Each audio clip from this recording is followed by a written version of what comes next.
बेटी थी जो कि बहुत मेहनती थी, लेकिन अनाथ थी। वो कोई न कोई काम करके अपने घर का गुजारा चलाया करती। जब वो 10 साल की थी तो उसकी माँ चल बसी, जिसके कुछ सालों बाद उसके पिता उसे गांव में अकेला छोड़कर शहर चले गए और फिर वापस कभी आकर उसकी खोज खबर तक नहीं ली। कुछ न कुछ काम करके वो लड़की अपना पेट पाल रही थी। एक दिन उसके घर विमला काकी कुछ लड्डू लेकर आती है और कहती है, ले रेशमा, ये लड्डू मैं तेरे लिए लेकर आई हूँ। घर पर बच गए थे तो मैंने सोचा तू खा लेगी। वैसे भी गरीब बच्ची का पेट भरना चाहिए, जैसे भी भरे। शुक्रिया काकी। और मेरे पैसे? कैसे पैसे रेशमा? किन पैसों की बात कर रही है तू? काकी, मैंने आपकी बेटी की शादी में आपके घर का काम संभाला था और ये तो सब जानते हैं ना कि गांव में किसी के घर भी शादी होती है तो मैं झाड़ू पोछे का काम संभालने के पैसे लेती हूँ।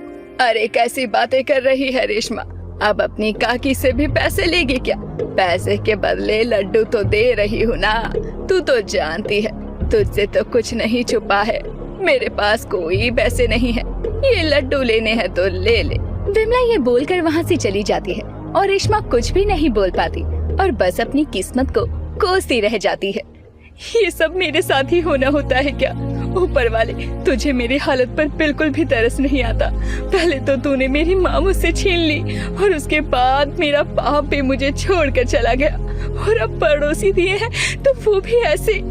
रेशमा खुद ही गुस्सा कर खुद ही शांत हो जाती है और अपने गुजारे के लिए अब एक केशवलाल सेठ के खेत पर काम करने लगती है, जो कि उस पर बुरी नजर रखा करता था और अधेड़ उम्र का आदमी था। वो खेत में बीज बोती रेशमा को देखकर कहता है, सच कहूँ तो रेशमा, तुझे इतना काम करते देख मुझे बड़ा दुख होता है। अभी भी समझा रहा हूँ, ब्याह कर ले मुझसे, फिर हाथ में माटी और बीज की जगह नोटों की गड्डियाँ होंगी, गड्डियाँ, देख लेना। सेठ जी, आपने समाचार सुना? पड़ोस के किशनगढ़ में ना एक किसान की बेटी को एक जमींदार परेशान किया करता था। फिर ना एक दिन तंग आकर उस लड़की ने खुरपी से जमींदार की गर्दन ही धड़ से अलग कर दी। ये सुनकर केशव बहुत ज्यादा डर जाता है और सक पकाते हुए कहता है, वो सब झूठ है। तुम अपने काम पर ध्यान दो, ठीक है? वरना पगार काट लूंगा, समझी? केशव ये बोलकर वहाँ से चला जाता है। रेशमा मुस्कुराती हुई अपने काम करने लगती है। जब भी केशव सेठ उसे परेशान करता तो वो झूठी कहानियाँ सुनाने लगती और केशव मरने से बहुत डरता था। वो वहाँ से भाग जाया करता। दिन ऐसे ही गुजर रहे थे। रेशमा कुछ न कुछ काम कर अपना गुजारा किया करती। एक दिन वो खेत से घर जाते हुए एक जगह पर बहुत भीड़ देखती है और खुद से कहती है, अरे ये इस जगह पर इतनी भीड़ क्यों है? मुझे लगता है मुझे जाकर देखना चाहिए, आखिर यहाँ चल क्या रहा है।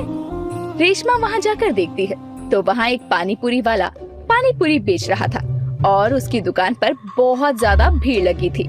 इतनी भीड़ को देखकर रेशमा के मन में सवाल आता है, अरे ऐसे भी कौन सी पानी पूरी दे रहा है जो पूरे गांव वालों ने इतनी भीड़ लगा रखी है? औरतें तो छोड़ो, आदमी भी दुकान पर खड़े होकर पानी पूरी खा रहे हैं। मुझे भी ये पानी पूरी खाकर देखनी चाहिए, आखिर ऐसा क्या है इसकी पानी पूरी में। रेशमा ये बोलकर अपनी जेब को टटोल कर देखती है तो उसके पास मात्र 10 रुपए थे। वो 10 रुपए का नोट देखकर खुद से ही बोलती है, एक काम करती हूँ, 10 रुपए की पानी पूरी खा लेती हूँ, आखिर पता तो चले कि इस पानी पूरी में ऐसा है क्या जो गांव वालों ने इसकी दुकान पर जमावड़ा लगा रखा है।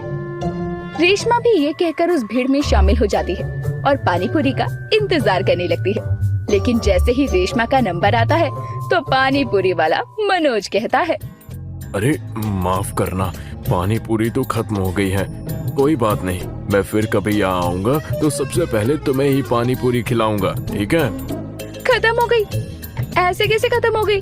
अरे ऐसा भी क्या बेचते हो तुम पानी पूरी में मिलाकर जो पूरा गांव तुम्हारी पानी पूरी पर टूट रहा है? मैं तुम्हें ऐसे तो नहीं बता सकता। जब मैं अगली बार पानी पूरी दोबारा लेकर आऊंगा तब तुम खुद खाकर देख लेना, ठीक है?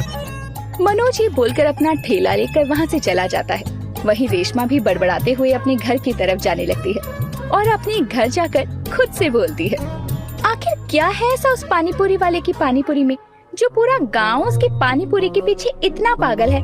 कितनी भीड़ लगा रखी थी, लप्पू से तो पानी पूरी है। मैंने तो आज तक इतनी भीड़ पानी पूरी वाले की दुकान पर नहीं देखी। अब तो कल उसकी पानी पूरी खाकर देखूंगी, तभी मुझे पता चलेगा। रेशमा ये बोलकर सोरी चली जाती है, लेकिन उसके दिमाग में पानी पूरी का ही ख्याल आ रहा था और उसे नींद नहीं आती। वो सपने में भी खुद को पानी पूरी खाते हुए देखती है और बहुत बेचैन हो जाती है। कुछ दिन बीतते हैं और उसके बाद मनोज पानी पूरी वाला गांव में दोबारा आता है और अपने वादे को निभाते हुए वो सबसे पहले पानी पूरी रेशमा को खिलाता है। रेशमा वो पानी पूरी खाती है तो उसे बहुत स्वादिष्ट लगती है और उसे खाने के बाद रेशमा अपने घर की तरफ बढ़ते हुए खुद से कहती है, मानना पड़ेगा पानी पूरी तो बहुत स्वादिष्ट थी। गांव वालों को पसंद भी आ रही है, लेकिन ऐसी पानी पूरी तो मैं भी बना सकती हूँ। मैंने आज तक गांव की कई शादियों में तरह तरह के पकवान बनाए हैं, तो ये पानी पूरी किस मर्ज की दवा है। अब रेशमा केशव सेठ के घर पर उसके घर का काम करने के लिए जाती है और जैसे ही केशव सेठ थोड़ा इधर उधर होता है, वो केशव का मोबाइल लेकर उसमें YouTube की वीडियोस प्ले करती है और पानी पूरी बनाने की विधि देख लेती है और अपने मन में ठान लेती है कि वो पानी पूरी का ठेला लगाएगी। अब तो रेशमा तुझे पानी पूरी का ठेला लगाने से कोई नहीं रोक सकता। वो पानी पूरी वाला बाहर से पानी पूरी बेचने आता है। लोग इतना पागल होकर उसकी पानी पूरी खाते हैं। जब गांव में ही पानी पूरी मिलेगी तो सोच तेरी कितनी अच्छी कमाई होगी। रेशमा ने ये बोला था कि तभी उसका सेठ वहाँ आता है और उसके हाथ में अपना मोबाइल देखकर वो फोन छीनते हुए कहता है, जमीन पर रहने वाले लोग आसमान में उड़ने का सपना नहीं देखा करते। तू पानी पूरी बेचेगी? तेरी शक्ल देखी है तूने?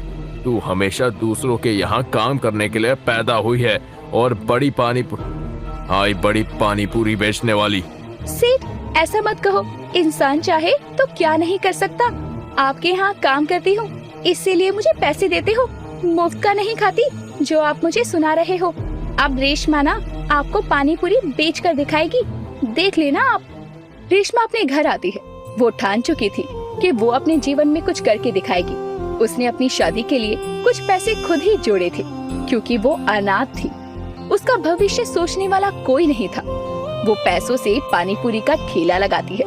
उसकी दुकान पर एक छोटी सी बच्ची आती है और कहती है, दीदी दीदी पानी पूरी खिलाओ ना। अभी देती हूँ, रुको।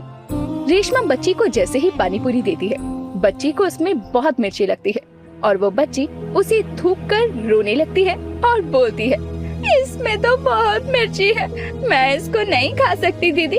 आप भी गंदे हो और आपकी पानी पूरी तो बहुत गंदी है।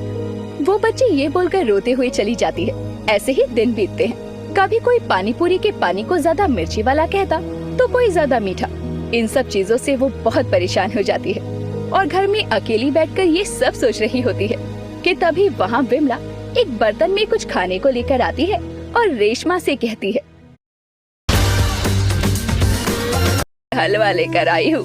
वो क्या है ना, थोड़ा हलवा बच गया था, मैंने सोचा फेंकने में जाएगा तो क्यों ना तुझे दे दूं। तूने भी उस दिन मुझसे पैसे ना लेकर मुझ पर कितना बड़ा एहसान किया था। आप तो ऐसे बोल रही हो काकी जैसे मैं पैसे मांगती और आप दे देती। क्या आप भी? अच्छा ये सब छोड़ो, मुझे हलवा दो, बहुत भूख लगी है। रेशमा जैसे ही हलवा खाकर देखती है तो वो फीका था, जिसे वो मुंह से निकाल कर कहती है, अरे काकी ये क्या, ये हलवा कैसा है? मेरे मुंह का स्वाद क्यों बिगाड़ रही हो? अगर हलवा नहीं देना था तो मना कर देती ना, ये तो फीका है। अरे धत तेरे की, माफ करना रेशमा, वो क्या है ना, तेरे काका मीठा नहीं खाते, उन्हें शुगर है ना, इसलिए मैं गलती से उनका हलवा तेरे लिए ले आई और तेरा हलवा उन्हें दे दिया। तभी मैं कहूँ इतनी चटकारे लेकर हलवा क्यों खा रहे थे? यानी कि आपने सबके लिए अलग अलग तरह का हलवा बनाया था?